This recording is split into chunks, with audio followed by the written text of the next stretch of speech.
சர்வ சிருஷ்டிக்கும் நிச்சயமானவரே, அப்பா பிதாவே, இந்த வேலைக்காக நாங்கள் சொல்லிட்டு இருக்கிறோம். இந்த நாளை ஜீவன நாளை காண செய்து இந்த நாள் முழுவதும் உமது சித்தத்தின்படி வாழும்படியாக எங்கள் தேவைகளை சந்தித்து வல்லமையாய் எங்களை வழிநடத்தி பிரதான கிருபைக்காக காப்பனே. இப்போதும் உண்மை அறிந்து கொள்வதற்கான வேத வசனங்களை உண்மை அறிகிறதில் வளரும்படியாக இப்போதும் சகோதரர் எடுத்துக்கொண்ட காரியத்தில் சத்தியத்தை அறிகிற அறிவில் நாங்கள் வளரும்படியாக நாங்கள் சகோதரோடு இணைந்து கற்றுக்கொண்ட சத்தியத்தை மீண்டுமாய் நிரூபித்துக் கொண்டு உங்கள் சித்தத்தை நிறைவேற்றும்படி எங்களுக்கும் அனுகிரகம் செய்யுமாறு வேண்டிக் கொள்கிறோம். இப்போதும் ஞானஸ்தானத்துக்கு தகுதியாக இருக்கும்படி சகோதரர்கள் பிள்ளையும் அலெக்ஸ் கேட்டு கீழ்ப்படிக்கூடிய மனப்பக்குவத்தை தருமையாக வேண்டிக் கொள்கிறோம். இப்போதும் இணைப்பில் வந்திருக்க ஒருவருக்காக வேண்டிக் கொள்கிறோம். வேறில் உங்களுடைய ஆசீர்வாதங்களை பெற்றுக்கொள்ளும்படியாக உண்மை அறிகிற அறிவு வளர திரும்பி பாராட்டும்படியாக வேண்டிக் கொள்கிறோம் தாப்பனே. இப்போ இதுக்காக பிரயாசப்படுகிற சகோதர ஐயாவையும் பலப்படுத்தவும், அவர்கள் தேவையை சந்திக்கவும், அவர் குடும்பங்களில் ஆசீர்வதிக்கவும், சத்தியத்தின்படி எங்களை வழிநடத்தவும் நேரத்தில் வேண்டிக் கொள்கிறோம். இப்படியாக உண்மை அறிகிற தெரிந்து மிகப்பெரிய உண்டாக பாத்திரரை நடந்து கொள்ள என்னை தகுதிப்படுத்தி வேண்டுமாறு இது நேசகுமாரனும் இதில் ஆண்டவரும் மீட்பரும் ரட்சகருமா இருக்கிற கர்த்தராகிய இயேசு கிறிஸ்து கேட்கிறது எங்கள் ஜீவனுள்ள பரிசுத்த பிதாவே. ஆமென். சரி, மீட்ல போட்டுக்கோங்க எல்லாரும். இன்றைய தினம் இந்த நம்முடைய தொடர் பாடத்துல ஞானஸ்தானத்தை நோக்கிய கடைசி தொடுகை, இறுதி தொடுகை என்ற பாடத்துல 4வது நாளாக இந்த பாடத்தை நடத்துகிறோம். இதுல 1 கொரிந்தியர் 10ஆம் அதிகாரத்திலே முதல் 4 வசனங்களை வாசித்து நாம் செய்திக்கு கடந்து செல்வோம். இப்படி இருக்க சகோதரரே, நீங்கள் எவைகளை அறிய வேண்டும் என்று இருக்கிறேன் என்றால், நம்முடைய பிதாக்கள் எல்லாரும் மேகத்துக்கு கீழாய் இருந்தார்கள், எல்லாரும் சமுத்திரத்தின் வழியாய் நடந்து வந்தார்கள், எல்லாரும் மோசைக்குள்ளாக மேகத்தினாலும் சமுத்திரத்தினாலும் ஞானஸ்நானம் பண்ணப்பட்டார்கள், எல்லாரும் ஒரே ஞான போஜனத்தை புசித்தார்கள், எல்லாரும் ஒரே ஞானபானத்தை குடித்தார்கள். எப்படியெனில் அவர்களோட கூட சென்ற ஞான கண்மலையின் தண்ணீரை குடித்தார்கள். அந்த கண்மலை கிறிஸ்துவே. நேற்றைய தினம் நம்ம பார்த்தோம், செங்கடலை கடந்தார்கள் என்று சொன்னோம். இஸ்ரவேல் மக்கள் செங்கடலை கடந்த போது அது ஒரு ஞானஸ்தானம் என்று கருதப்பட்டது. அவர்களுக்கு எகிப்திய தேசத்திலிருந்தும் அந்த எகிப்திய ராஜாவிடமிருந்தும் அந்த வீரர்களிடமிருந்தும் முற்றான விடுதலையை கட்டளையிட்டார். அதை கடந்து வந்தார்கள். அதன் பிறகு அவர்கள் பயணத்தை தொடங்கினார்கள். இந்த பிரயாணம் உண்மையிலேயே பிரயாணம் பண்றதா இருந்தா அந்த எகிப்தில் அவங்க இருந்த இடத்துல இருந்து 40 நாள்ல இஸ்ரேல் தேசத்துக்கு போயிடலாம். ஆனால் நம்ம பார்க்க போகிறபடி அந்த இஸ்ரேல் மக்கள் தங்களை கீழ்ப்படியாமையினாலே 40 வருஷம் வனாந்திரத்தை சுற்றி திரியும்படியாக விட்டு விட்டார் தேவன். ஆனாலும் கூட 40 வருஷ காலத்திலே அவர்களுக்கு எந்த குறையும் வைக்கவில்லை. அதை நம்ம பார்க்க போனோம். இப்ப இவர்கள் எகிப்தியருடைய கைக்கு தப்பி வந்தார்கள். வந்த பிற்பாடு மெக்கோலுக்கும் சமுத்திரத்துக்கும் நடுவே இருக்கிற வந்த பிற்பாடு இங்கே செங்கடலை கடந்து வந்த பிற்பாடு கர்த்தரை நோக்கி நன்றி கீதம் பாடினார்கள். அதன் பிறகு அவர்கள் ஏலிமுக்கு வந்தார்கள். அங்கே தண்ணீர் அருகே பாளையம் இறங்கினார்கள். பிறகு ஏலிமை விட்டு பிரயாணம் பண்ணி எகிப்து தேசத்தில் புறப்பட்ட 2ஆம் மாதம் 15ஆம் தேதியிலே ஏலியமுக்கும் சீனாய்க்கும் நடுவில் இருக்கிற சீன் வனாந்திரத்திலே சேர்ந்தார்கள். அந்த வனாந்திரத்திலே இஸ்ரவேல் புத்திராய சபையார் எல்லாரும் மோசேக்கும் ஆரோனுக்கு விரோதம் முறுமுறுத்தார்கள். அப்பவே தொடங்கிடுச்சு முறுமுறுப்பு. நாங்கள் இறைச்சி பாத்திரங்கள் அண்டியிலே உட்கார்ந்து அப்பத்தை திருப்தியாக சாப்பிட்ட எகிப்து தேசத்திலே கர்த்தரின் கையினால் செத்து போகலாமானால் தாவலை இந்த கூட்டம் முழுவதையும் பட்டினியால் கொள்ளும்படி நீங்கள் இங்கே புறப்பட பண்ணி இந்த வனாந்திரத்திலே அழைத்து வந்தீர்களே என்று அவர்களிடத்தில் சொன்னார்கள். அப்ப கர்த்தர் என்ன சொன்னாரு? நான் உங்களுக்கு வானத்திலிருந்து அப்பம் வர்ஷிக்க பண்ணுவேன். ஒவ்வொரு நாளுக்கும் வேண்டியதை ஒவ்வொரு நாளிலும் சேர்த்துக்கொள்ள வேண்டும். அதனால நியாயப்பிரமாணத்தில் இவர்கள் நடப்பார்களோ மாட்டார்களோ என்று நான் அவர்களை சோதிப்பேன் என்று சொல்கிறார். இதுலயும் அவங்க மீறித்தான் இருந்தாங்க. ஒரு நாளைக்கு ஒரு நபருக்கு எவ்வளவு தேவையோ அது மட்டும் சேகரிச்சுக்கங்க. அடுத்த நாள் உங்களுக்கு அப்பம் பெய்யும், வானத்துல இருந்து மண்ணா பெய்யும். அடுத்த நாள் வேணுங்கிறத அடுத்த நாள் சேர்த்துக்கலாம்னு சொன்னாரு. ஆனா அதுல நம்பிக்கை இல்லாம சில பேர் என்ன செஞ்சாங்க, அடுத்த நாளுக்கும் சேர்த்து சேகரிச்சு வச்சாங்க. ஆனா அது அடுத்த நாள் காலையில எடுத்து பார்க்கிற போது புழு புழுத்து போயிருந்துச்சு. ஜனங்கள் அப்பவே இருந்தே தேவனை சோதிப்பது, தேவனுடைய வார்த்தைகளுக்கு கீழ்ப்படியாமல் போவது, இந்த காரியங்களை தாராளமா செஞ்சு வந்தாங்க. அப்படியே வந்து அவர்கள் வந்து என்ன செஞ்சாங்க, அடுத்து அவர்களுக்கு தண்ணீர் வேணும்னு கேட்கிறாங்க. அப்ப கண்மலையில போய் நீ வந்து கண்மலை அடி, அதுல இருந்து தண்ணீர் வந்து புறப்பட்டு வரும் அப்படின்னு சொன்னாரு. அதே மாதிரி மோசே வந்து கண்மலையை போய் பார்த்து கண்மலை கிட்ட போய் நின்று அந்த குச்சியில அடிக்கும் போது தண்ணி வந்துச்சு. அதன் பிறகு அமலேக்கியரோட யுத்தம் நடந்தது அங்கே அந்த இடத்துல. இது ரொம்ப முக்கியமான ஒரு காரியம். பின்னாடி நம்ம விரிவா பார்க்க போறத. அமலேக்கியரோட யுத்தம் பண்ணும் போது அந்த அமலேக்கியருடைய ராஜா தான் ஆகாக் என்பவன். அது பின்னாடி வர்றான். அந்த அமலேக்கியருடைய வாரிசா வர்றான். எப்ப சாமுவேல் காலத்துல அந்த அமலேக் ராஜாவை கொல்லணும்னு சொல்றாரு சவுல் மூலமா. அந்த ராஜா வந்து அவரு கொல்லாம விட்டாரு. அதை நம்ம அடுத்த வாரத்துல பார்ப்போம். இப்ப இன்னைக்கு வந்து அந்த அமலேக்கியருடைய யுத்தம் பண்ணும்போது மோசே வந்து மலை மேல நிக்கிறாரு. ரெண்டு பக்கமும் 2 பேர் நின்றுகிட்டு அவருடைய கையை தூக்கி பிடிக்கிறாங்க. மோசையின் கை உயர்ந்திருக்கும் போதெல்லாம் இஸ்ரவேல் ஜெயிச்சாங்க. மோசே கை வலிக்குன்னு கீழே விடுறப்ப அவங்க தோத்து போனாங்க. அதனால என்ன செஞ்சாங்க, அந்த 2 பேரும் ஒரு கல்லை கொண்டு வந்து மோசையை உட்கார வச்சுட்டு இவங்க வந்து 2 பக்கமா ஆளுக்கு ஒரு பக்கமா மோசையுடைய கையை பிடிச்சுக்கிட்டாங்க. அப்ப அவருக்கு வலிக்காம இருந்துச்சு. அங்க வந்து இஸ்ரவேல் ஜனங்கள் ஜெயித்து கொண்டே இருந்தார்கள். இது ஒரு சம்பவம் நடந்துச்சு. அதுக்கப்புறம் என்ன செய்யறாங்க, கடந்து வர்றாங்க. வரும்போது இந்த மோசையுடைய மாமனார் அங்க வர்றார். மோசையுடைய மாமனார் வந்து மோசையுடைய மனைவியும் மோசையுடைய பிள்ளைகளையும் கூட்டிக் கொண்டு வந்து அவங்கள்ட்ட சேர்க்கிறாரு. அங்க வந்து பாக்குற போது மோசை வந்து ஜனங்களை நியாயம் விசாரித்து கொண்டிருந்தான். காலையில இருந்து சாயங்காலம் வரைக்கும் உட்காந்து நாட்டாமம் பண்றதே பொழப்பா போச்சு மோசைக்கு. அப்ப மாமன் என்ன சொல்றான், நீ ஜனங்களுக்கு இந்த காரியங்களை செய்கிறது என்ன? நீ ஒண்டியாய் உட்கார்ந்து இருக்கவும் ஜனங்கள் எல்லாரும் காலமே துடைக்கு சாயங்காலம் மட்டும் உனக்கு முன்பாக நிற்க வேண்டியும் என்னது? அப்ப ஜனங்கள் வந்து அப்போதும் மோசே தன் மாமனை நோக்கி, தேவனிடத்தில் விசாரிக்கும்படி ஜனங்கள் என்னிடத்தில் வருகிறார்கள். அவர்களுக்கு ஏதாவது காரியம் உண்டானால் என்னிடத்தில் வருகிறார்கள். நான் அவர்களுக்குள்ள வழக்கை தீர்த்து தேவ கட்டளையிலே அவருடைய பிரமாணங்களை தெரிவிக்கிறேன் அப்படிங்கிறார். அப்போ மோசையின் மாமன் என்ன செய்யறார், நீ செய்கிற அந்த காரியம் நல்லதல்ல. நீரும் உடைய இருக்கிற ஜனங்களும் தொய்ந்து போவீர்கள். இது உமக்கு மிகவும் பாரமான காரியம். நீர் ஒருவராய் இதை செய்ய முயலக்கூடாது. இப்பொழுது என் சொல்லை கேளும், உமக்கு ஆலோசனை சொல்லுகிறேன். தேவன் உம்முடைய கூட இருப்பாராக. நீர் தேவ சந்நிதியிலே ஜனங்களுக்காக இரும். விசேஷித்தவைகளை தேவனிடத்தில் கொண்டு போய் கட்டளையும் பிரமாணங்களையும் அவர்களுக்கு வெளிப்படுத்தி அவர்கள் நடக்க வேண்டிய வழியையும் அவர்கள் செய்ய வேண்டிய காரியத்தையும் அவர்களுக்கு தெரியப்படுத்தும். ஆனால் ஜனங்கள் எல்லாருக்குள்ளும் தேவனுக்கு பயந்தவர்களும் உண்மையுள்ளவர்களும், நல்லா கவனிங்க, குவாலிட்டியை கவனிங்க. ஜனங்கள் எல்லாருக்குள்ளும் தேவனுக்கு பயந்தவர்களும் உண்மையுள்ளவர்களும் பொருளாசை வெறுக்கிறவர்களும் ஆகிய 3 காரியம் இருக்கணும் அந்த மனிதர்கள்ட்ட. தேவனுக்கு பயப்படுகிற பயம் இருக்கணும், உண்மையுள்ள தன்மை இருக்க வேண்டும், பொருளாசை வெறுக்கிறவர்களா இருக்க வேண்டும். திறமையுள்ள மனிதரை தெரிந்து கொண்டு அவளை 1000 பேருக்கு அதிபதியாகவும் 100 பேருக்கு அதிபதியாகவும் 50 பேருக்கு அதிபதியாகவும் 10 பேருக்கு அதிபதியும் ஏற்படுத்தும். அவர்கள் எப்போதும் ஜனங்களை நியாயம் விசாரித்து பெரிய காரியங்களை மட்டும் உம்மிடத்தில் கொண்டு வருவார்கள். சிறிய காரியங்களை அவர்களே தீர்த்து கொள்ளட்டும் அப்படிங்கிறார். இந்த பிரகாரம் செய்தால் சுலபமா அவங்க உன்னையெல்லாம் வழிநடத்தி போக முடியும் அப்படின்னு சொல்றாரு. அதை மோசே தன் மாமனுடைய சொல்லை கேட்டு அவன் சொன்னபடி எல்லாம் செய்தான். மோசே இஸ்ரவேல் எல்லாரும் திறமையுள்ள மனிதரை தெரிந்து கொண்டு அவளை 1000 பேருக்கு அதிபதிகளாகவும் 100 பேருக்கு அதிபதிகளாகவும் 50 பேருக்கு அதிபதிகளாகவும் 10 பேருக்கு அதிபதிகளாகவும் ஜனங்கள் மேல் வைத்தான். அவர்கள் எப்போதும் ஜனங்களை நியாயம் விசாரித்தார்கள். வருத்தமான காரியங்களை மட்டும் மோசையிடம் கொண்டு வந்தார்கள்.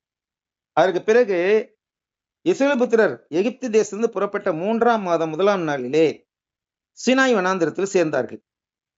அப்ப என்ன செய்தாரு, அங்க மோசே வந்து ஜனங்கள் இஸ்ரவேலர்கள் வந்து அங்கே சீனாய் மலைக்கு எதிராக பாளையம் இறங்கினார்கள். மோசே தேவனிடத்துக்கு ஏறி போனான். கர்த்தர் மலையிலிருந்து அவனை கூப்பிட்டு, நீ என்ன செய்யனாக்க, நான் எகிப்திற்கு செய்ததையும் நான் உங்களை கழுகுடைய சட்டையின் மேல் சுமந்து உங்களை என்னண்டில் சேர்த்துக் கொண்டதை நீங்கள் கண்டிருக்கிறீர்கள். இப்பொழுது நீங்கள் என் வாக்கை கேட்டு என் உடன்படிக்கையை கைக்கொள்வீர்களானால் சகல ஜனங்களிலும் நீங்களே எனக்கு சம்பத்தாய் இருப்பீர்கள். பூமி எல்லாம் என்னுடையது.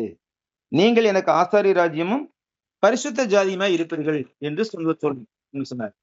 பாருங்க, அன்னைக்கு அவர்களை ஆசாரிய ராஜ்யம் பரிசுத்த ஜாதியும் சொல்லி சொன்னாரு. இன்னைக்கு நம்மள தேவன் பேர் மூலமாக சொல்றதார், நீங்களோ உங்களை அந்த காலத்துல தம்முடைய ஆச்சரியமான விண்ணத்துக்கு வரவுகளை புண்ணியங்களை அறிவிக்கும்படிக்கு தெரிந்து கொள்ளப்பட்ட சந்ததியாயும் ராஜரீகமான ஆசாரிய கூட்டமாயும் அவருக்கு சொந்தமானவர்களையும் பரிசுத்த ஜாதியும் அவருக்கு சொந்தமானவர்களையும் இருக்கிறீங்கன்னு சொல்றார். இந்த ரெண்டையும் நம்ம ஒப்பிட்டு பார்க்கணும். அடுத்து மோசே ஜனங்களை அழைப்பித்து, ஜனங்களை மூப்பர்களை அழைப்பித்து கர்த்தர் தனக்கு கற்பித்த வார்த்தைகளை அவருக்கு முன்பாக சொன்னார். அதன் பிறகு கர்த்தர் என்ன சொல்றாரு, நான் முன்னாடி பேசும்போது ஜனங்கள் கேட்டு உன்னை என்னென்றைக்கு விசுவாசிக்கும்படி நான் கார்மேகத்தில் உன்னிடத்துக்கு வருவேன் என்றார். ஜனங்கள் சொன்ன வார்த்தைகளை மோசே கர்த்தருக்கு சொன்னார். பிறகு கர்த்தர் சொல்றாரு, அங்க இதுதான் முக்கியமான ஒரு காட்சி. ஏன்னா பிரமாணம் மாறப்போகுது. பிதாக்களின் யுகத்திலிருந்து மோசையின் யுகத்துக்கு வரப்போகுது. பின்னும் கர்த்தர் மோசையை நோக்கி, நீ ஜனங்களிடத்தில் போய் இன்றைக்கும் நாளைக்கும் அவர்களை பரிசுத்தப்படுத்து. அவர்கள் தங்கள் வஸ்திரங்களை தோய்த்து 3ஆம் நாளைக்கு ஆயத்தப்பட கடவர்கள். 3ஆம் நாளில் கர்த்தர் சகல ஜனங்களுக்கும் பிரத்யட்சமாக சீனாய் மலையின் மேல் இறங்குவார். ஜனங்களுக்கு சுற்றிலும் நீ எல்லை குறித்து அவர்கள் மலையில் ஏறாத பிடிக்கும், அதன் அடிவாரத்தை தொடாத பிடிக்கும் எச்சரிக்கையா இருங்கள் என்று அவர்களுக்கு சொல். மலையை தொடுகிற எவனும் நிச்சயமாகவே கொல்லப்படுவான். ஒரு கையும் அதை தொடக்கூடாது. தொட்டால் நிச்சயமாக கல்லறியுண்டு அல்லது ஊடுருவ எய்யுண்டு சாக வேண்டும். அதன் பிறகு 3ஆம் நாளுக்காக ஆயத்தப்பட்டிருக்கோம் சொல்லி ஜனங்கள்கிட்ட பேசுறார் மோசே. அப்ப 3ஆம் நாள் அப்படியே காலத்தில் இடி முழக்கங்களும் மின்னல்களும் மலையின் மேல் கார்மேகமும் மகா பலத்த இக்கால சத்தமும் உண்டாயிற்று. பாளையத்திலிருந்த ஜனங்கள் எல்லாரும் நடுநடுங்கினார்கள். அப்பொழுது ஜனங்கள் தேவனுக்கு எதிர்கொண்டு போய் மோசே அவர்களை பாளையத்திலிருந்து புறப்பட பண்ணினான். அவர்கள் மலையின் அடிவாரத்தில் நின்றார்கள். கர்த்தர் மலையின் மேல் அக்கினியில் இறங்கினபடியால் அது முழுவதும் புகைக்காடாய் இருந்தது. அந்த புகை சூளையின் புகை போல் எழும்பிற்று. மலை முழுவதும் மிகவும் அதிர்ந்தது. எக்கால சத்தம் வர வர பலமாய் தொழித்தது. மோசே பேசினான். தேவன் அவனுக்கு வாக்கினால் மறுமொழி கொடுத்தார். கர்த்தர் சீனாய் மலையில் கொடுமுடியில் இறங்கின போது கர்த்தர் மோசேயை மலையின் கொடுமுடியிலே வரவழைத்தார்.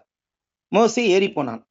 அப்பொழுது கர்த்தர் மோசேயை நோக்கி, ஜனங்கள் பார்க்கிறதுக்கு எல்லையை கடந்து கர்த்தரிடத்தில் வராத பிடிக்கும், அவர்களை அநேகர் அழிந்து போகாத பிடிக்கும் நீ இறங்கி போய் அவர்களை உறுதியாய் எச்சரி. கர்த்தரின் சமூகத்தில் வருகிற ஆசாரியர்களும் தங்களுக்குள்ளே சங்காரம் பண்ணாதபடி, கர்த்தர் தங்களுக்குள்ளே சங்காரம் பண்ணாதபடிக்கு தங்களை பரிசுத்தப்படுத்திக் கொள்ள வேண்டும் என்றார். அப்போ மோசே என்ன செய்தார்?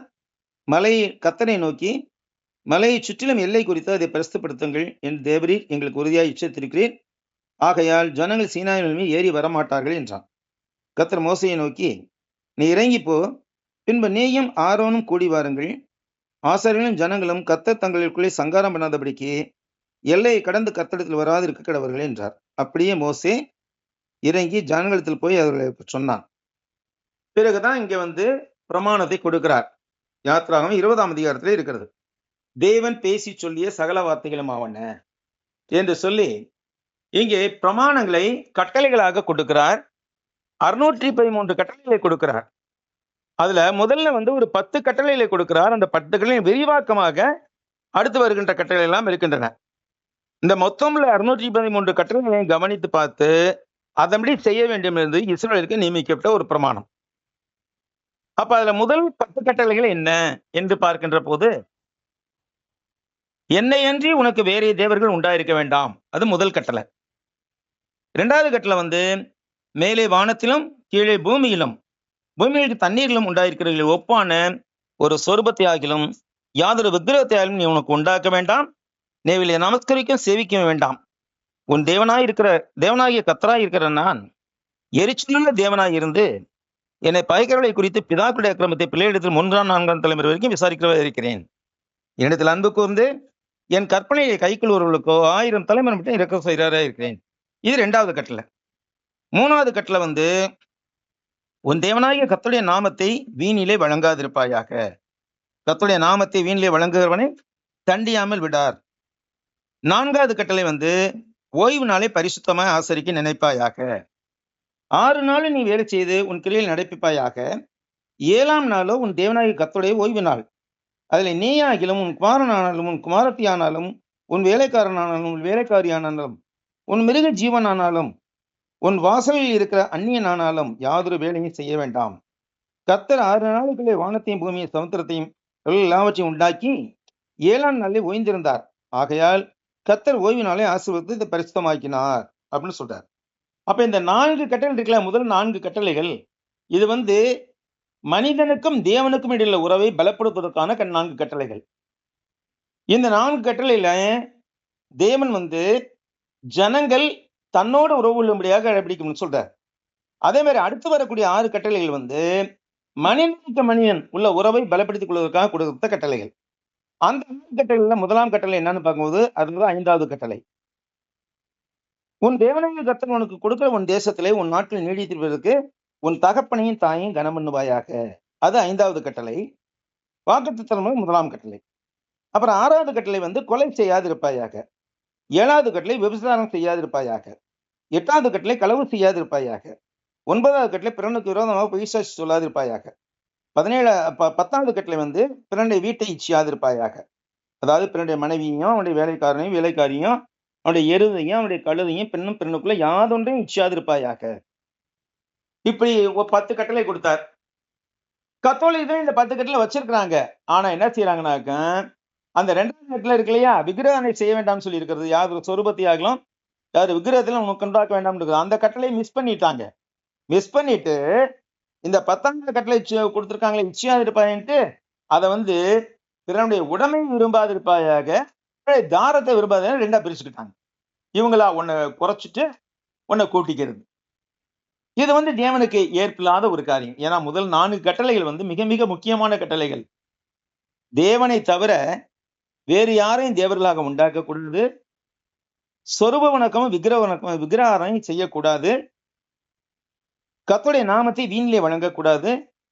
ஓய்வு நாளை பரிசுத்தமாய் ஆசரிக்க வேண்டும். இந்த 4 கட்டளைகளும் தேவனுக்கும் யூதர்களுக்கு இடையே உள்ள உறவை பலப்படுத்துவதற்கான கட்டளைகள்.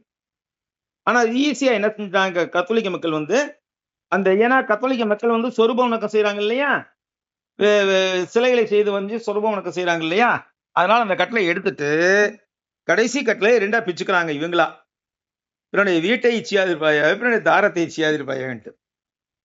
பிரியமானவர்களே, இப்படி கட்டளைகளை கொடுத்து தேவன் அந்த ஜனங்களை தம்முடைய பரிசுத்த ஜனங்களாக ஆக்கி கொண்டார். பூமியிலே எத்தனையோ மக்கள் இனங்கள் இருக்க இவர்களை மாத்திரம் தன்னுடைய சொந்த மக்கள் என்று சொல்லி அழைத்தார் தேவன். வனாந்திரத்தில் இருந்த சபை என்று அழைக்கப்பட்டது இஸ்ரவேல் ராஜ்யம். இப்படி அவர்களுக்கு கட்டளைகளை கொடுத்து அவர்களை அழைத்து கொண்டு வந்தார். ஆனாலும் கூட வழி நெடுக அவரை மீறிக்கொண்டே இருந்தார்கள். அந்த மாதிரி காதேஸ் பர்னேயா என்ற இடத்துல இருந்து என்ன செய்யறாரு, மோசே அந்த தேசத்தை இவர்களை போய் சுதந்திரக்குள்ள போய் கானான் தேசத்தை போய் வேவு பார்த்து வரும்படியாக கோத்திரத்துக்கு ஒருவனாக 12 பேரை அழைத்தார். அதுல யோசுவாவும் ஒருத்தர், காலேபும் ஒருத்தர். 12 பேரும் போறாங்க, பாக்குறாங்க. அங்க இருக்கிற ஜனங்கள் எல்லாம் ராட்சத பிறவிகளா இருந்தார்கள். கானான் தேசத்துல இருந்தவங்க. அந்த கானான் தேச விளைவும் பயங்கரமான விளைவாக இருந்தது. ஒரு திராட்சை குலைய ஒரு தடியில அப்படியே நட்டமா இருக்கிற அப்படி கட்டி அந்த தடியோட ஒரு முனையை ஒருத்தரும் இன்னொரு முனையை இன்னொருத்தரும் தோல்ல வச்சு சுமந்துக்கிட்டு வரணுமா. அவ்வளவு பெருசா இருந்த திராட்சை குலை. அப்போ ஒவ்வொரு திராட்சை பழம் எப்படி இருக்கும், ஆப்பிள் பழமா இருந்திருக்கும். அப்படியே ஒரு கொலை அவ்வளவு பெருசா இருந்துச்சான். அது மாதிரி எல்லாமே அங்க பிரம்மாண்டமா இருந்துச்சு. அதனால இந்த 10 பேர் வேவுகாரில் போய் யோசுவா காலேப் தவிர மற்ற 10 பேர் அரண்டு போயிட்டாங்க.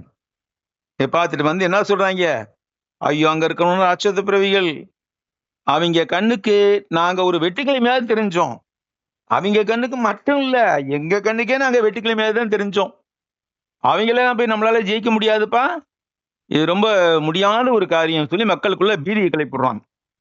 ஆனா காலேபும் யோசுவாவும் மட்டும் என்ன செய்யறாங்க, இல்லை கர்த்தர் நம்மோடு இருக்கிறார், அதனால நிச்சயமா அந்த ஜனங்களை மேற்கொள்ள முடியும்னு சொல்லி ஜனங்களுக்கு நம்பிக்கை ஊட்டுறாங்க. இதுல என்னன்னாக்கா கர்த்தருக்குள்ளாக கர்த்தர் நிமித்தமாக நின்ற அந்த யோசுவா காலேபு தவிர இஸ்ரவேலிருந்து புறப்பட்டவர்கள் 18 வயதுக்கு மேற்பட்ட எல்லா ஆண்களும் பெண்களும் வனாந்திரத்திலே சமாதியானார்கள். சிறு குழந்தைகள் தான் பெரியவர்களாகி 40 வருஷத்துல பெரியவர்களாகி அங்கே கானான் தேசத்துல பிரவேசித்தார்கள்.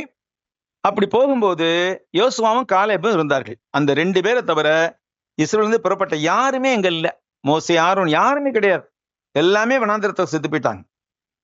ஆனா காலேபுக்கும் யோசுவாவுக்கும் தேவன் அந்த கிருபையை கொடுத்தார். காரணம் என்ன? கர்த்தரை பற்றிய விசுவாசத்தை அவர்கள் பரப்பினார்கள். பிரியமானவர்களே, நீங்கள் ஞானஸ்நானம் பெற்றுக்கொள்ள தயாரா இருக்கிறீர்கள். கர்த்தரை பற்றிய விசுவாசத்தை நீங்கள் பெற்றுக்கொண்டு அதோடு கூட மற்றவர்களுக்கும் அதை கொடுக்க வேண்டும். ஒரு விளக்கு எரியும் போது பக்கத்து விளக்கையும் எரிய ஊக்கி, அது மாதிரிதான் இது. ஆக பிரியமானவர்களே, நாம் கர்த்தரை பற்றிய காரியங்களை மற்றவர்களுக்கு சொல்லுவது என்பது நம்மேல் நியமிக்கப்பட்ட ஒரு கடமையாக இருக்கிறது. அடுத்து அப்படியே வர்றாங்க, ஒவ்வொரு தேசமா கடந்து வர்றாங்க. மோவாபியர்னு ஒருத்தர் இருந்தாங்க. யார் மோவாபுங்கிறது? லோத்துக்கும் லோத்துடைய மகளுக்கும் பிறந்தவன். மூத்த மகளுக்கு பிறந்தவன் பேர் பென்னம்மி. மூத்த மகளுக்கு பிறந்தவன் பேர் மோவாப். சின்ன மகனுக்கு பிறந்தவ பேரு பென்னம்மி. அந்த பென்னம்மி என்பவன் அம்மோனியர்கள் கோத்திரத்துக்கு தகப்பன். அது மாதிரி மோவாப் என்பவன் மோவாபியருக்கு தகப்பன். இந்த மோவாபியர்கள் இஸ்ரவேலை ஏத்து நின்றார்கள். நீங்க எங்க ராஜ்யத்து வழியா போகக்கூடாது, நாங்க ஒன்னும் செய்யலடியா, நாங்க சும்மா கடந்து மட்டும் போயிடுறோம்யா. உங்க தானியங்களையோ உங்க திராட்சரஸ்தையோ உங்க தண்ணியை கூட குடிக்கல, நாங்க வேணா கடந்து போறதுக்கு ஒரு கட்டணம் கூட செலுத்திடுறோம் அப்படி கேட்டு பாக்குறாங்க. இல்ல, முடியாது. அவங்க அப்புறம் சுத்தி போக வேண்டியதா இருந்துச்சு. அதனால மோவாபும் அவர்களுக்கு எதிராயிடுச்சு. இது மாதிரி ஏதோமியர்கள். யார் ஏதோமியர்கள்? ஏசாவுடைய மகன்கள், ஏசாவுடைய கோத்திரம். இந்த ஏசாவை தான் யாக்கோபு என்ன செஞ்சாரு? வஞ்சித்தார் என்று சொல்லுகிறார்கள். வேதாந்தத்திலே அப்படித்தான் சொல்லப்பட்டிருக்கிறது. அதனால அந்த ஏதோமியர்கள் இஸ்ரவேல் மேல் கோபம் கொண்டிருந்தார்கள். அவர்களும் அதே மாதிரி ஏதோமிய ராஜாவை முதற்கொண்டு என்ன செய்யலாம், எங்க ராஜ்யத்து வழியா நீங்க போகக்கூடாது, சுத்தி போங்க அப்படின்னு இப்படியே வழியில பூரா சீப்பிட்டு சின்னப்பட்டு எங்க சேர்ந்தாங்க? யோர்தான் நதிக்கரையில சேர்ந்தாங்க. யோர்தான் நதிக்கு மேற்கு புறத்துல கரையில சேர்ந்தாங்க. அங்கே ஒரு 2.5 கோத்திரத்தை என்ன செஞ்சாங்க? இந்த பகுதியில் நாங்க இருந்துக்கிறோம், இந்த பகுதியும் தேவன் கொடுத்துருக்காரு இல்லையா, அந்த பகுதியில் நாங்க வர்றது இல்ல, நீங்க மத்தவங்க எல்லாம் போய் அங்க இருந்துக்குங்கன்னு சொல்றாங்க. அப்போ அங்க யோர்தான் நதியை 2ஆக பிளக்க வைக்கிறது யோசுவா முயற்சித்தார். அதுக்கு முன்னாடி நெபோ மலையிலே ஏறி வர செய்து மோசையை அங்கே மறிக்க செய்தார் தேவன். மோசேக்கு மறிப்பதற்கு முன்னால் கானான் தேசம் முழுவதையும் ஒரு டிவி ஷோ மாதிரி காமிக்கிறார். டிவி ஷோ மாதிரி காமிக்கிறார். யாருக்கு? மோசேக்கு. இதுதான் மக்கள் சுதந்திரிக்க போற தேசம், இதை பார்த்துக்க நீ நல்லா அப்படின்னு சொல்லிட்டு. அதே மாதிரி அங்க பார்த்துட்டு அங்கேயே மோசே இறந்தார். அவர் பிற்பாடு யோசுவா ஜனங்களை வழிநடத்தி கொண்டு சென்றார். யோசுவா போகும்போது ஒரு இன்ட்ரெஸ்டிங்கான சம்பவம் நடக்குது. யோசுவா என்ன செய்யறாரு? அங்க போறதுக்கு முன்னாடி, உள்ளுக்கு போறதுக்கு முன்னாடி அங்க என்ன செய்யறாரு? முதலாக அங்கே யோசுவா வெற்றி கொண்ட பட்டணம் எது? அங்க நம்ம பாக்குறோம், யாத்திராமத்துல தான் இருக்குது. அது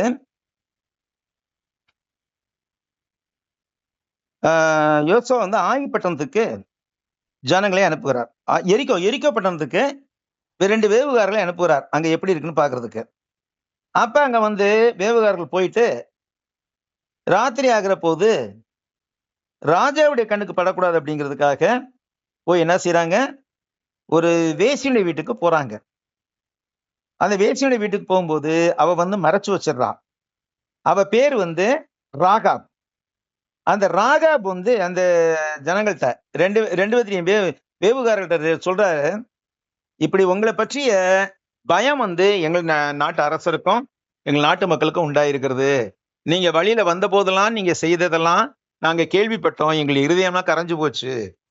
நீங்க இப்ப நான் உங்களை ஒளிச்சு வச்சதுக்காக என்னையும் என்னுடைய தகப்பன் வீட்டையும் நீங்க காப்பாற்றணும் அப்படின்னு கேட்டுக்கிறான். அப்ப அந்த வேவுகாரர்கள் என்ன செய்யறாங்க? நாங்க நிச்சயமா செய்வோம், ஆனா நீ என்ன செய்ய, எங்களை இறக்கி விட்டியில கயிறு, இந்த சகப்பு கயிறை உன் வீட்டுல தொங்க விட்டுரு.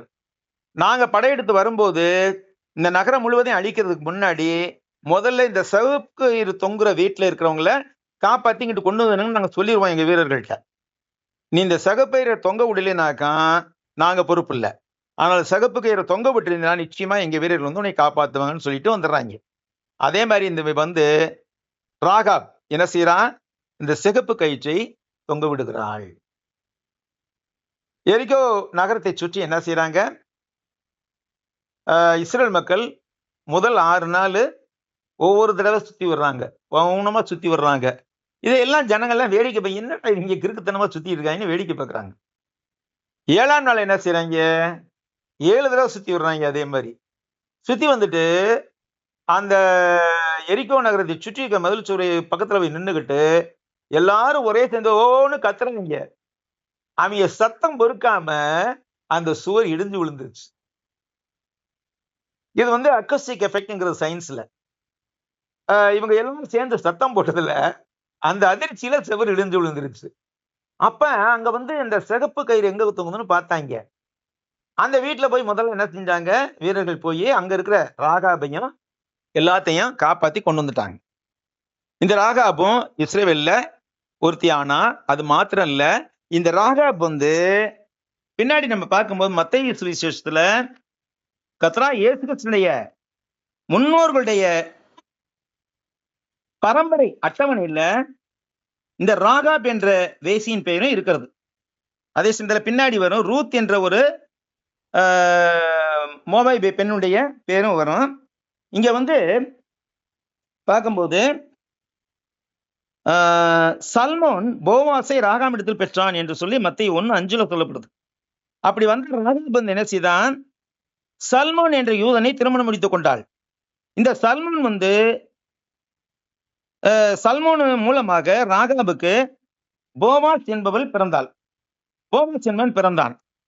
அந்த போவாஸ் வந்து என்ன செய்தான்?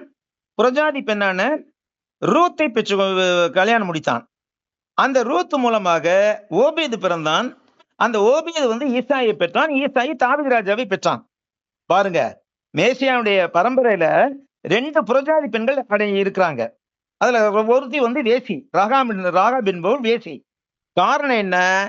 அவள் வேசியா இருந்தாலும் கர்த்தரை விசுவாசித்தாள். அதனால அவளை வந்து கர்த்தர் வந்து தன்னுடைய குமாரனை இயேசு வரும் சபையிலே ஒரு நபராக இருக்க செய்தான். ஆக முதலாக யோசுவா தலைமையில யூதர்கள் எல்லோரும் வெற்றி கொண்ட பட்டணம் வந்து எரிகோ. எதுல? இஸ்ரேல் தேசத்துல. அதன் பிறகு ஒவ்வொரு பட்டணமா போய் அவங்க வந்து வெற்றி கொள்ளுகிறார்கள். அப்படி வெற்றி கொண்ட பிற்பாடு யோசுவாவுக்கு இப்ப வயசாயிருச்சு. ஏறக்குறைய 80-85 வயசு ஆயிருச்சு. யோசுவா, காலேபு இவங்களுக்குலாம். அப்ப காலேப் ஒரு இன்ட்ரெஸ்டிங்கான செய்தி சொல்றாரு. காலேப் என்ன சொல்றாரு? யோசுவாட்ட, நேரும் நானும் அங்க காதேஸ் பர்னேயால இருந்து வேவு பார்க்க போனோம் இல்லையா? அந்த வேவு பார்க்க போன போது எனக்கு இருந்த பலம் இன்னைக்கு இருக்கிறது எனக்கு அப்படிங்கிறார். 40 வயசுல இருந்த பலம் 85 வயசுலயே இருக்குதுங்கிறார். அதனால எனக்கு எப்ராயிம் மலை தேசத்தை கொடு, நான் எப்ராயிம் அங்க போய் அங்க இருக்கிற மலை ஜனங்களை பூரா துரத்திட்டு நம்ம ஆளுகளை குடிமைப்பேன் அப்படிங்கிறார். இப்படி அவர் வந்து மலை தேசத்தை வாங்கிட்டு போயிறாரு. எல்லா நாடுகள் இஸ்ரேல் நாடு முழுவதையும் சர்வே எடுத்து ஒவ்வொரு கோத்திரத்துக்கும் எந்த இடம்னு குறிச்சு அந்த ஒவ்வொரு கோத்திரத்தில் உள்ள குடும்பங்களுக்கு எந்த இடம், நிலம் எவ்வளவு அப்படிங்கலாம் அந்தந்த குடும்பத்தில் உள்ள நபர்களின் எண்ணிக்கை தகுந்தாப்படி நிலத்தை யோசுவா பிரிச்சு கொடுத்தார். ஒரு பெரிய ஒர்க் அது. இதுல பாத்தீங்கன்னாக்கா நம்ம பைபிள்ல பின்னாடி இருக்க மேப்ல வந்து அந்த கோத்திரங்கள் எங்கெங்க குடியிருந்தது அப்படிங்கிறதுக்கு ஒரு மேப் இருக்குது பாருங்க. நம்பர் போட்டிருக்கோம். அந்த ஒவ்வொரு கோத்திரத்துக்கும் ஒரு நம்பர் கொடுத்துருப்பாங்க. அது எங்க இருக்குன்னு தெரியல. அந்த நம்பர் படி நீங்க பைபிள்ல பாத்தீங்கன்னா உங்களுக்கு தெரியும். 1ஆம் நம்பர் 2ஆம் நம்பர் போட்டிருக்கோம். அந்த கோத்திர பிதாக்களுடைய பேர்லாம் அதுல கொடுத்துருக்கோம். அந்த லிஸ்ட்ல வந்து யோசேப்புக்கு கோத்திரம் இருக்காது, லேவிக்கு கோத்திரம் இருக்காது. யோசேப்புக்கு ஏன் கோத்திரம் இல்ல? யோசேப்புக்கு பதிலா யோசேப்புடைய மகள்கள் 2 பேருக்கு, மனாசேக்கும் எப்ராயிமுக்கும் கோத்திரங்கள் கொடுக்கப்பட்டது. பாதி கோத்திரத்தான் சொல்லுவாங்க அவங்கள. ஆனா லேவிக்கு கோத்திரம் கிடையாது. ஏன்னா கர்த்தர் வந்து லேவிக்கு சுதந்திரம் கொடுக்கல. லேவிக்கு எந்த நிலத்தையும் கொடுக்கல. லேவியர்கள் வந்து எதை பார்த்துக்கணும்? ஆசரிப்பு கூடாரத்தையும் ஆசாரிய முறைமைகளையும் பார்க்கணும். அதுதான் அவங்க வேலை. அதுக்காக மற்ற 11 கோத்திரத்தாரும் லேவிக்கு தசம பாகம் கொடுக்கணும். சரி, இந்த தசமம் வாங்குறது இந்த நாள்ல இருக்குதா? கிடையாது. ஏன் கிடையாது? 1 பேதுரு 2:9 தான் அதுக்கு பதில் சொல்றோம். ஏன்னா நீங்களோ, யார சொல்லுது? எல்லா கிறிஸ்தவர்களையும். நீங்களோ உங்களை அந்தகாரத்தின் அப்படி ஆச்சரியமான மனிதர்கள் நீங்களை அறிவிக்கும்படிக்கு ராஜரீகமான ஆசாரிய கூட்டம். யாரு? எல்லா கிறிஸ்தவர்களும். ஊழியக்காரர் மட்டுமல்ல, எல்லா கிறிஸ்தவர்களும் ராஜரீகமான ஆசாரிய கூட்டமா இருக்கும். அதனால யாரும் யாருக்கும் தசமாமெல்லாம் கொடுக்க தேவையில்லை. நம்ம கர்த்தருடைய நாள்ல கர்த்தருக்கென்று காணிக்கை கொடுக்கிறோம். அந்த காணிக்கையில ஒரு பகுதி ஊழியக்காரருக்கு சம்பளமா கொடுக்கணும். இந்த புதிய ஏற்பாடு முறைமையை பல பேர் ஏற்றுக்கொள்வதில்லை. இன்னமும் பலர் என்ன செய்கிறார்கள்? அந்த தசமம் வாங்குறத குறியா இருக்கிறாங்க. ஆனா தசமம் வாங்கக்கூடிய கட்டளை ஒழிஞ்சு போயிடுச்சு பழைய ஏற்பாட்டுல. பழைய ஏற்பாடோட முடிஞ்சு போச்சு. புதிய ஏற்பாடுல அது கிடையாது. பழைய ஏற்பாடுல ஏன் அதை கொடுத்திருந்தாரு? லேவிக்கு அந்த வேலையை கொடுத்திருந்தார். எந்த வேலைய? ஆசாரித்துவ வேலைகளை கொடுத்திருந்தார். அதனால சொன்ன. ஆனா இப்ப புதிய ஏற்பாட்டுல வெளிப்படுத்தின 1:6 வசனம் என்ன சொல்லுது? நம்ம முதலே பார்த்துக்கணும் அந்த வசனத்தை. சுருக்கமா சொல்றேன். நம்ம எல்லாரையும் ராஜாக்களும் ஆசாரியர்களும் வைக்கிறாரு இயேசு கிறிஸ்து. புதிய ஏற்பாட்டு சபையில உள்ள எல்லா கிறிஸ்தவர்களும் ராஜாக்கள், ஆசாரியர்கள். அதனால நாம யாருக்கும் தசமமாக கொடுக்க கடமைப்பட்டவர்கள் இல்லை. தேவனுக்கென்று காணிக்கை கொடுக்க வேண்டும். அந்த இடத்துல ஊழியம் செய்கிற ஊழியக்காரருக்கு அந்த காணிக்கையில இருந்து கொஞ்சம் வருமானம் சம்பளமாக கொடுக்கணும். அதுதான் முறைமை. பிரியமானவர்களே, பழைய ஏற்பாட்டு காலத்துல லேவியர்களுக்கு என்று ஒரு வேலையை கொடுத்து அவர்களுக்கு அந்த தசமபாக கட்டளை கொடுத்திருந்தார் தேவன். அதன் பிறகு நம்ம பார்க்கிறோம், யோசுவா ஜனங்களை வழிநடத்தி கொண்டு வந்தார். அப்ப எல்லாரும் யோசுவாவுடைய பேச்சு கேட்டு சந்தோஷமா இருந்தாங்க, அடங்கி இருந்தாங்க, கீழ்ப்படிந்து இருந்தாங்க. இங்க உபாகமத்திலே அந்த கட்டளைகள்லாம் நிறைய சொல்லப்படுது. அப்புறம் யோசுவா தன்னுடைய மரண காலம் நெருங்கின போது என்ன செய்யறாரு? ஜனங்களை எல்லாம் கூப்பிட்டு வச்சு அவங்களுக்கு திரும்பவும் ஞாபகப்படுத்துறாரு. 24ஆம் அதிகாரத்துல, யோசுவா 24ல. பின்பு யோசுவா இஸ்ரவேலின் கோத்திரங்களை எல்லாம் சீக்கேமிலே கூடி வர பண்ணி இஸ்ரவேலின் மூப்பரையும் தலைவர்களையும் அதிபதிகளையும் வரவழைத்தான். அவர்கள் தேவனுடைய சந்நிதியில் நின்றார்கள். அப்பொழுது யோசுவா சகல ஜனங்களையும் நோக்கி சொல்றார். ஒரு பெரிய பிரசங்கம் செய்யறார். அந்த பிரசங்கம் பூரா நீங்க படிச்சு பாருங்க. யோசுவா 24ஆம் அதிகாரத்துல அதுல கடைசியில மட்டும் நான் வாசிக்கிறேன். ஆகையால் நீங்கள் கர்த்தருக்கு பயந்து அவரை உத்தமமும் உண்மையுமாய் சேவித்து உங்கள் பிதாக்கள் நதிக்கு அப்புறத்திலும் எகிப்திலும் சேவித்த தேவர்களை அகற்றிவிட்டு கர்த்தரை சேவியுங்கள். கர்த்தரை சேவிக்கிறது உங்கள் பார்வைக்கு ஆகாததை கண்டால் பின்ன யாரை சேவிப்பீர்கள் என்று இன்று தெரிந்து கொள்ளுங்கள். நதிக்கு அப்புறத்தில் உங்கள் பிதாக்கள் சேவித்த தேவர்களை சேவிப்பீர்களோ, நீங்கள் வாசமாகிற தேசத்து கொடிகளாகிய எமோரியரின் தேவர்களை சேவிப்பீர்களோ? நானும் என் வீட்டாருமோ என்றால் கர்த்தரையே சேவிப்போம் என்றான். எவ்வளவு அழகா பாட்டு பாடுறோம் நம்ம. அப்ப நானும் என் வீட்டாருமோ என்றால் கர்த்தரையே சேவிப்போம் என்பது யோசுவாவின் ஒரு மரண வாக்கு மூலம் என்றே சொல்லலாம். அப்படி சொன்ன பிற்பாடு ஜனங்கள் எல்லாரும் அதை ஒப்புக்கொள்றாங்க. அப்பொழுது ஜனங்கள் பிரதியுத்தரமாக, வேறே தேவர்களை சேவிக்கும்படி கர்த்தரை விட்டு விலகுகிற காரியம் எங்களுக்கு தூரமாய் இருப்பதாக, நம்மையும் நம்முடைய பிதாக்களையும் அடிமைத்தன வீணாகிய எகிப்து தேசத்திலிருந்து புறப்பட பண்ணி நம்முடைய கண்களுக்கு முன்பாக பெரிய அடங்களை செய்து நாம் நடந்த எல்லா வழிகளிலும் நாம் கடந்து வந்த எல்லா ஜனங்களுக்குள்ளும் நம்மை காப்பாற்றினோம் நம்முடைய தேவனாகிய கர்த்தர் தாமே. தேசத்திலே குடியிருந்த எமோரியர் முதலான சகல ஜனங்களையும் கர்த்தர் நமக்கு முன்பாக துரத்தினாரே. ஆகையால் நாங்களும் கர்த்தரை சேவிப்போம், அவரே நம்முடைய தேவன் என்றார்கள். ஆனா யோசுவா அப்பயே சொல்லிட்டார். யோசுவா ஜனங்களை நீங்க என்ன சொல்றாரு? நீங்க கர்த்தரை சேவிக்க மாட்டீங்க, அவர் பரிசுத்தமுள்ள தேவன், அவர் எரிச்சொல்ல தேவன், உங்கள் மீறுதலையும் உங்கள் பாவங்களையும் மன்னியார். கர்த்தர் உங்களுக்கு நன்மை செய்திருக்க நீங்கள் கர்த்தரை விட்டு அந்நிய தேவர்களை சேவித்தால் அவர் திரும்பி உங்களுக்கு தீமை செய்து உங்களை நிர்மூலமாக்குவார் என்றார். ஜனங்களை யோசுவாவை நோக்கி, அப்படி அல்ல, நாங்கள் கர்த்தரையே சேவிப்போம் என்றார்கள். அப்பொழுது யோசுவா ஜனங்களை நோக்கி, கர்த்தரை சேவிக்கும்படி நீங்கள் அவரை தெரிந்து கொண்டதற்கு நீங்களே உங்களுக்கு சாட்சிகள் என்றான். அதற்கு அவர்கள், நாங்களே சாட்சிகள் என்றார்கள். அப்பொழுது அவன் அப்படியானால் இப்பொழுதும் உங்கள் நடுவில் இருக்கிற அந்நிய தேவர்களை அகற்றிவிட்டு உங்கள் இருதயத்தை இஸ்ரவேலின் தேவனாகிய கர்த்தருக்கு நேராக திருப்புங்கள் என்றான்.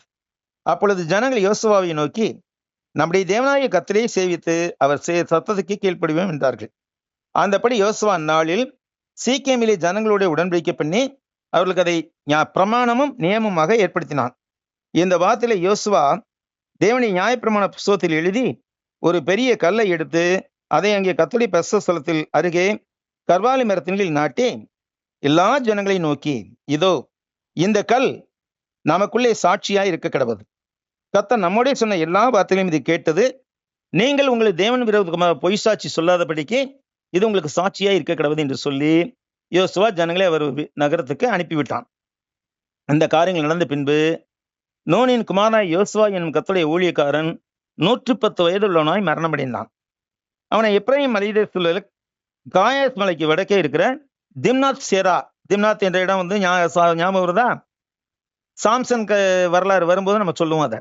திம்னாத் சேரா என்னும் அவனுடைய சுதந்திரத்தின் எல்லைக்குள்ளே அடக்கம் பண்ணினார்கள். யோசுவா உயிரிழந்த சகல நாட்களிலும் கர்த்தர் இஸ்ரவேலுக்கு செய்த கிரியை யாவையும் அறிந்து யோசுவாவுக்கு பின்பு வெகு நாள் உயிரோடு இருந்த மூப்பருடைய சகல நாட்களிலும் இஸ்ரவேலர் கர்த்தரை சேவித்தார்கள். இஸ்ரவேலர் புத்திரர் எகிப்திலிருந்து கொண்டு வந்த யோசேப்பின் எலும்புகளை அங்கே சீகேமிலே யாக்கோபு சீகேமி தங்களுடைய எமோரியர் இடத்தில் 100 வெள்ளிக்காசுக்கு கொண்ட நிலத்தில் பங்கிலே அடக்கம் பண்ணினார்கள். அந்த நிலம் யோசேப்பின் புத்திரருக்கு சொந்தமாயிற்று. ஆரோனின் குமாரனாகிய இளையசாவும் மரணமடைந்தான். அவன் குமாரனாகிய பினேகாசுக்கு எப்ராயிமின் மலை தேசத்தில் கொடுக்கப்பட்ட மேட்டிலே அவனை அடக்கம் பண்ணினார்கள். இத்தோடு யோசுவாவின் வரலாறு முடிகிறது. அதன் பிறகு பார்க்கும்போது அங்கே யோசுவாவின் காலம் வரை மக்கள் வந்து அடங்கி இருந்தார்கள், உண்மையான தேவனையே சேவித்தார்கள். ஆனால் யோசுவாவின் காலம் முடிந்த பிற்பாடு கொஞ்ச நாள் இருந்தாங்க. அதுக்கப்புறம் யோசுவா சொன்னது மாதிரியே ஆயிடுச்சு. அவன் தன்னுடைய மனசின் நியாயப்படி நடக்க ஆரம்பிச்சிட்டான். தங்களுடைய இஷ்டப்படி செய்யறது ஆரம்பிக்கிறது. அன்றைக்கே இருக்குது அதெல்லாம். தங்களுடைய இஷ்டப்படி செய்யறது, கர்த்தருடைய வேதத்தை பார்க்கறது இல்ல, தங்கள் இஷ்டப்படி செய்யறது. அப்ப அந்த மாதிரி ஜனங்கள் போகின்ற போது எந்த வரைக்கும் போனாங்கனாக்கா, அவங்க கர்த்தரை விட்டு விட்டு வேறே தேவர்களை சேவிப்பதற்கும் போனார்கள். அவர்களை சுற்றி உள்ள மற்ற புறையினத்தார் வழிபடுகின்ற கல்லாலும் மண்ணாலுமான தேவர்களை சேவித்தார்கள். அப்ப என்ன செய்தார் தேவன்?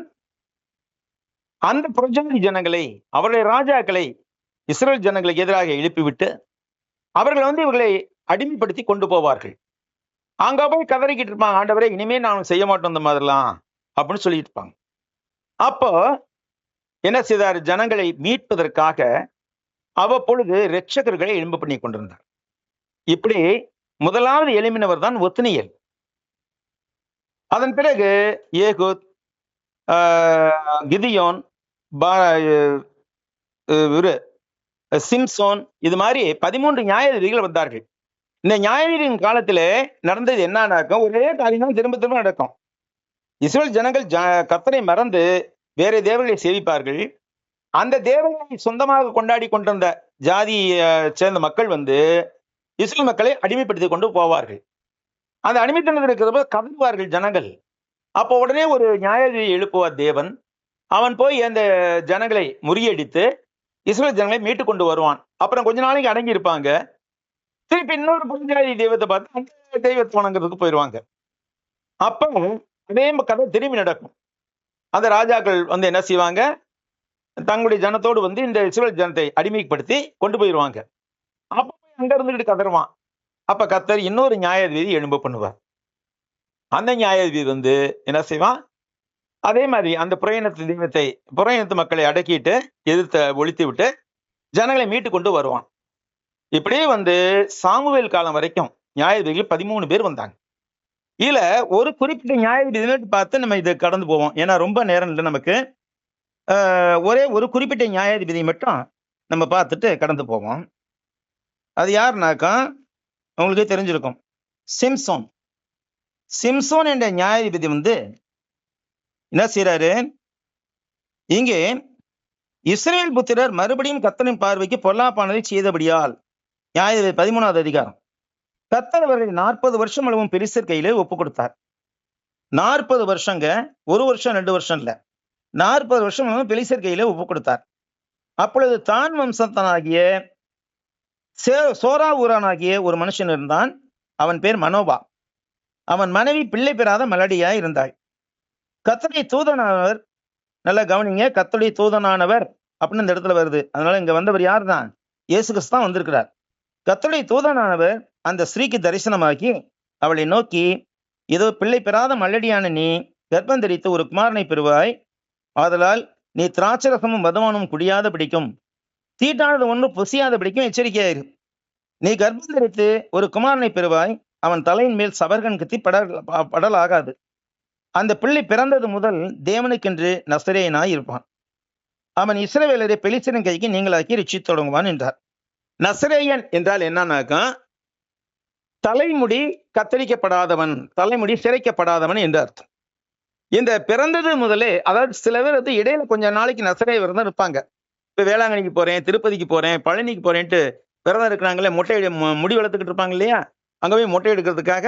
அது மாதிரி அந்த காலத்துல செஞ்சிருக்கிறாங்க. என்ன செய்வாங்க, தேவனுக்கு என்று கொஞ்ச நாளைக்கு ஏதாவது ஒரு காரியம் நடக்கணுங்கிறதுக்காக, தேவனே இந்த காரியத்தை எனக்கு நடத்தி வைங்க, நான் வந்து கொஞ்ச நாளைக்கு நசரேய விரதம் இருந்து நான் உங்களுக்கு என் முடியை காணிக்கையா கொடுக்குறேன்னு சொல்லி செய்யற பழக்கம் இருந்தது இஸ்ரவேலருக்குள்ள. ஆனா இங்க தேவன் என்ன சொல்றாரு, மனோவான் மனைவிட்ட, உன்னுடைய மகன் பிறந்தது முதலே நசரேயனா இருப்பான், அவனுடைய தலையில சவரன் கத்தியே படக்கூடாது, அவன் முடியை வெட்டவே கூடாது, முடியில தான் அவனுக்கு பலம் இருக்குது. அதனால அவன் வந்து தேவனுக்கென்று நசரேயனா இருப்பான், ஏனென்றால் அவன் இஸ்ரவேலர் பெலிஸ்தரின் கைக்கு நீங்களாக்கி ரட்சிக்க தொடங்குவான் அப்படிங்கிறார். பிறக்கிறதுக்கு முன்னாடியே அவனுக்கு என்ன ஊழியம் அப்படிங்கிறத சொல்லிட்டாருங்க. கர்த்தர் இயேசு கிறிஸ்து அந்த இடத்துல மனோவாவின் மனைவியிடம் பேசுகிறார். அப்படி அந்த ஸ்ரீ தன் புருஷனிடத்தில் வந்து, தேவனுடைய மனுஷன் ஒருவரின் இடத்துல வந்தார், அவருடைய சாயல் தேவன் தூதனுடைய சாயலை போல் இருந்தது, மகா பயங்கரமாக இருந்தது. எங்கே இருந்து வந்தீர் என்று நான் அவரிடத்தில் கேட்கவில்லை, அவர் தம்முடைய நாமத்தை எனக்கு சொல்லவும் இல்லை. அவர் என்னை நோக்கி சொன்னார், இதெல்லாம் சொன்னார்னு சொல்றார். நீ ஒரு குமாரனை பெறுவாய், அவனுக்கு வந்து நசரேயனாய் இருப்பான் என்று சொன்னார். அப்போ மனோவா கர்த்தரை நோக்கி விண்ணப்பம் பண்றார். பாருங்க அந்த ஜெபத்தை கவனிங்க. என் ஆண்டவரே, நீர் அனுப்பின தேவனுடைய மனுஷன் மறுபடியும் ஒரு விஷயம் எங்களிடத்துல வந்து, பிறக்க போகிற பிள்ளைக்காக நாங்கள் செய்ய வேண்டியது என்ன என்று கற்பிப்பாராக என்று வேண்டிக் கொண்டான். தேவன் மனோவின் சத்தத்துக்கு செவி கொடுத்தார். பாருங்க, அந்த ஸ்ரீ வெளியே வயலில் இருக்கும்போது தேவனுடைய தூதனானவர் திரும்பவும் இடத்தில் வந்தார். அப்பொழுது அவள் புருஷன் மனோவா அவளுடைய இருக்கவில்லை. ஆக அந்த ஸ்ரீ சீக்கிரமாய் ஓடி, இதோ அன்றைய இடத்தில் வந்தவர் எனக்கு தரிசனமானார் என்று புருஷனுக்கு அறிவித்தார். அப்பொழுது மனோவா எழுந்திருந்து தன் மனைவியின் பின்னே போய் அவரிடத்துக்கு வந்து, அந்த ஸ்திரீயோடு பேசினவர் நீர்தானா என்று அவரிடத்தில் கேட்டான். அவர் நான் தான் என்றார். யாரு? இயேசு கிறிஸ்து மறுபடியும் வர்றார். அப்பொழுது மனோவா, நீ சொன்ன காரியம் நிறைவேறும் போது அந்த பிள்ளையை எப்படி வளர்க்க வேண்டும், அதை எப்படி நடத்த வேண்டும் என்று கேட்டான். புத்திசாலித்தனமான கேள்வி பாருங்க. நீர் சொன்ன காரியம் நடக்கும்போது அந்த பிள்ளையை எப்படி வளர்க்க வேண்டும், அதை எப்படி நடத்த வேண்டும். பிள்ளையானவனை வளர்க்க வேண்டிய விதத்திலே வளர்க்க வேண்டும், பிள்ளையானவனை நடத்த வேண்டிய விதத்திலே நடத்த வேண்டும், கர்த்தருக்கு பிரியமானபடி. அப்படியே அப்ப நான் எப்படி நடத்தணும் அப்படிங்கிற போது கர்த்தருடைய தூதனானவர் மனோவாவை நோக்கி, நான் ஸ்ரீயோட சொன்ன யாவற்றுக்கும் அவள் எச்சரிக்கையா இருந்து, திராட்சை செடியில உண்டாகிற யாதொன்னும் சாப்பிடாமலும், திராட்சரசம் மதுபானமும் குடியாமலும், தீட்டாந்தொன்னும் புசியாமலும் நான் அவள் கட்டளையிடலாம் அவள் கை கொள்ள கடவுள் என்றார். அப்பொழுது மனோவா கர்த்தருடைய தூதனை நோக்கி, நாங்கள் ஒரு வெள்ளாட்டுக்குடி நமக்காக சமைத்துக் கொண்டு ஒன்றும் தரித்திரும் என்றார்கள். கர்த்தருடைய தூதனான மனோவாவை நோக்கி, நீ என்னை இருக்க சொன்னாலும் நான் உணவை புசிக்க மாட்டேன், நீ சர்வானந்த கனவை இட வேண்டுமென கர்த்தருக்கு செலுத்து என்றார். கர்த்தருடைய தூதன் என்று மனோவா அறியாதிருந்தான். அப்போ இந்த காரியங்கள் நிறைவேறும் பொழுது உம்மை கனம் பண்ணும்படிக்கு உம்முடைய நாமம் என்ன என்று கேட்கிறான். அதுக்கு கர்த்தருடைய தூதனானவர், என் நாமம் என்ன என்று நீ கேட்க வேண்டியது என்ன, அது அதிசயம் என்றார். ஏசாயாவில் சொல்றார் இல்லையா, அதிசயமானவர், ஆலோசனை கர்த்தா, வல்லமையுள்ள தேவன், நித்திய பிதா, சமாதான பிரபுன்னு சொல்லி இயேசுக்கு ஞாபகம் கொடுக்கல, அதுல ஒன்று அதிசயமானவர். பாருங்க, இதெல்லாம் வந்து இயேசு அந்த இடத்துல வந்தாருங்கிறதுக்கு ஒரு அடையாளம் அதெல்லாம். அதுக்கப்புறம் அதே மாதிரி விவசாயம் செய்தாரு. அப்புறமேலு அவங்களுக்கு ஒரு மகன் பிறக்கிறான், சிம்சோன் என்று பெயரிட்டார்கள். அந்த பிள்ளை வளர்ந்தது, கர்த்தர் அவனை ஆசீர்வதித்தார். அவன் சோராவுக்கும் எஸ்தாவுலுக்கும் நடுவில் தானின் பாளையத்தில் இருக்கையில் கர்த்தருடைய ஆவியானவர் அவனை வந்து ஏவினார். பிரியமானவர்களே, இந்த சிம்சோன் எப்படி இஸ்ரேல் தேசத்தை ரட்சித்தான், அவனுடைய முடிவு என்னவாயிற்று என்பதை பற்றியெல்லாம் நாம் நாளை தினத்திலே பார்ப்போம். இன்றைக்கு சமயம் கடந்து விட்டது. நாம் தொடர்ந்து இந்த காரியங்களை கவனித்துக் கொண்டே இருப்போம். அதே வேளையிலே நீங்கள் வந்து ஞானஸ்நானத்திற்கு உங்களை தயார்படுத்திக் கொள்ளுங்கள். இடையிலே ஞானஸ்நானம் வாங்கிட்டாலும் பரவாயில்ல, தொடர்ந்து கேட்டுக்கிட்டு இருக்கலாம். அதனால நீங்கள் வந்து ஞானஸ்நானத்துக்கு என்று உங்களை தயார்படுத்திக் கொள்ளுங்கள். இன்றைய நாளை பாடத்தை தொடர்ந்து முடித்துக் கொள்வோம். இன்றைக்கு வந்து நியாயாதிபதிகள் 14ஆம் அதிகாரம் கடந்து வந்து விட்டோம். நாளைக்கு வந்து நம்ம சிம்சோனுடைய வரலாற்றை சற்று விரிவாக ஆராய்ந்து விட்டு அடுத்த காரியங்களுக்கு கடந்து செல்வோம்.